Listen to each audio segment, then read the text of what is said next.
Patuloy nga po ang mapaulan sa malaking bahagi ng bansa dahil pa rin sa iba't ibang weather systems. Una na dyan ay ang pag-ihip pa rin ng amihan o northeast monsoon sa malaking bahagi po ng northern and central Luzon. Yun namang shear line o yung linya kung saan nagbabanggaan po ang northeast monsoon at mainit na easterlies, nagpapaulan din sa ilang parte pa ng central and southern Luzon. Habang sa natitirang bahagi ng bansa, andyan pa rin ang Intertropical Convergence Zone or ITCZ na siyang linya po na nagtatagpuan ang hangin from the northern and southern hemispheres. Kaya't mataas din po ang tsansa ng ulan lalo na sa may Eastern Visayas at paligid ng Sulusi. Pero base sa ating latest satellite animation, wala po tayong nakikitang low pressure area or bagyo na makakaapekto sa ating bansa hanggang sa mga susunod na araw o hanggang sa mga unang araw ng 2025. Asahan nga po ang mapaulan sa malaking bahagi ng Luzon dahil sa epekto ng shear line at ng Intertropical Convergence Zone. Kabilang na dyan ang mainland Cagayan, gayon din ng Isabela, pababa ng Aurora, Quezon, lalo na dito sa may areas po ng Laguna and Rizal, malaking bahagi ng Bicol Region at dito rin po sa malaking bahagi ng Mimaropa. Asahan nga po yung mga minsan malalakas na mga pag-ulan at mga thunderstorms na posible magdulot ng mga pagbaha at pagguho ng lupa. At dahil saturated na po yung lupa, mataas nga po yung chance na nagkakaroon tayo ng mga landslides dun sa mga areas ng Quezon and Bicol Region. Samantala yung amihan naman ng northeast monsoon, andyan pa rin sa may northern Luzon na nagpapaulan sa natitirang bahagi ng Cagayan Valley as well as Cordillera Administrative Region, mga light to moderate rains, habang dito sa may Ilocos Region at natitirang bahagi ng Central Luzon, partly cloudy to cloudy skies at sinasamahan lamang ng mga pulupulong may hinang pag-ulan. For Metro Manila, Cavite and Batangas, may mga pag-ulan po as early as this morning hanggang mamayang tanghali, pero pagsapit ng hapon, partly cloudy to cloudy skies at may tsansa na lamang po ng mga pulupulong ulan or thunderstorms. Sa Metro Manila, temperatura ay mula 24 hanggang 31 degrees Celsius, habang malamig pa rin dito sa may Baguio City mula 17 to 23 degrees Celsius.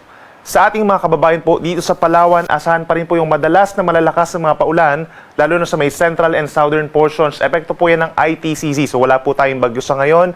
Sa malaking bahagi ng Visayas, asahan din po ang pinakamalalakas na ulan sa may Negros Oriental as well as Siquijor at malaking bahagi pa ng Eastern Visayas. Dulot po yan ng ITCZ pa rin or Intertropical Convergence Zone, and the rest of Visayas, mostly cloudy skies at meron din mga paulan na hindi naman tuloy-tuloy pero minsan lumalakas pagsapit po ng tanghali at hapon.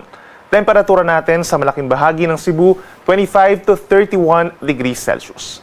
At sa ating mga kababayan po sa Mindanao, may mga pag-ulan din po as early as this morning sa Zamboanga Peninsula as well as Misamis Occidental, Lanao del Norte, Lanao del Sur, malaking bahagi ng Caraga Region as well as Davao Oriental at pinakamalalakas, posible hanggang 100 millimeters sa may Zamboanga del Norte as well as Dinagat Islands. Yung mga pag-ulan po natin dyan ay dahil pa rin sa ITCZ.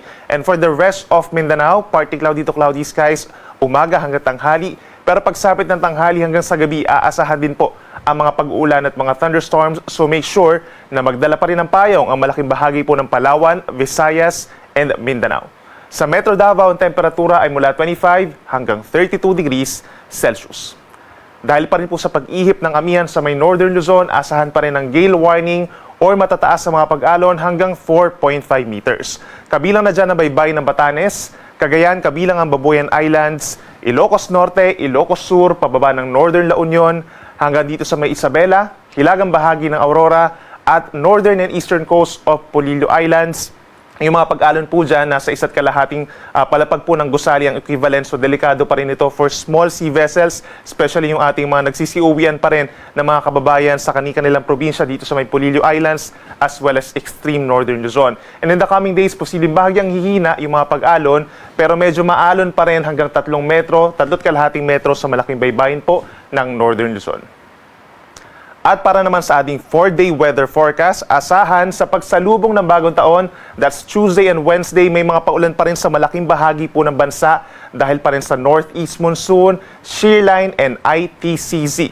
Meron tayong epekto ng amihan pa rin sa malaking bahagi ng northern Luzon, so aasahan pa rin doon sa bahagi ng Cordillera and Cagayan Valley ang mahina hanggang katamtamang mga paulan, habang asahan pa rin ang kalat-kalat na ulan and thunderstorms dito pa rin sa may Cagayan, Isabela, Quirino, gayon din sa Aurora, malaking bahagi ng Southern Luzon, Visayas, Caraga Region, Zamboanga Peninsula at yung mga kalapit na lugar pa dito sa may western and eastern sections of Mindanao.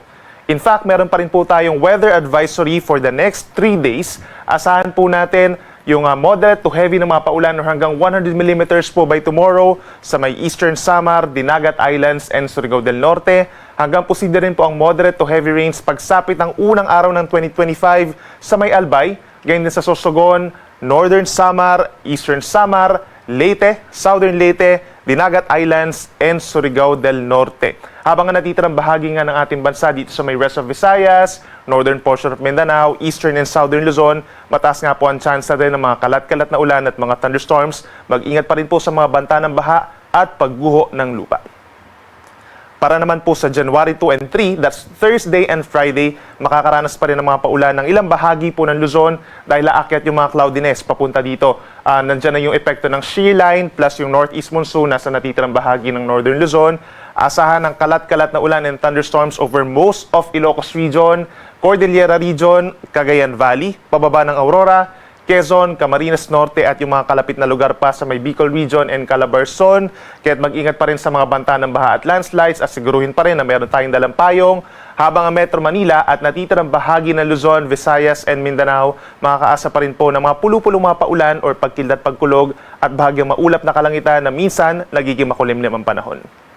Sunrise po natin ay 6:20 in the morning at ang sunset ay 5:37 ng hapon.